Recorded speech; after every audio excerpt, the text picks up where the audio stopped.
क्या पाकिस्तान में मैकडॉनल्ड्स बंद हो रही है? असल हकायक सामने ले आया।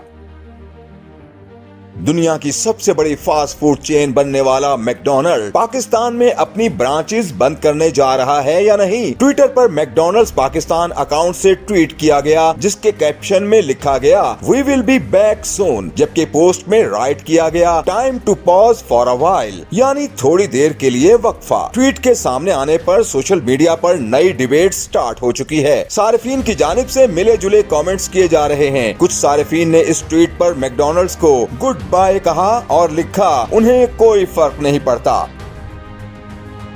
मगर मैकडॉनल्ड्स की बंदिश के हवाले से असल हकीकत क्या? वे सोशल मीडिया सारिफीन को हकीकत से आगाह कर दिया। निजी चैनल की जानिब से बताया गया कि मैकडॉनल्ड्स पाकिस्तान ने पहली ट्वीट में बताया कि वो एक प्रोडक्ट लॉन्च करने जा रहे हैं, जिस पर सोशल मीडिया सारिफीन को कंफ्यूजन हुई थी कि मैकडॉनल्ड्स पाकिस्तान में बंद होने जा रही है, मगर ऐसा बिल्कुल भी नहीं है। न्यूज जैसे ही फास्ट फूड चेन को मिली तो उन्होंने अपनी नई लॉन्च होने वाली प्रोडक्ट से मुतालिक ट्वीट करते हुए लिखा, ये इंतजार के काबिल है।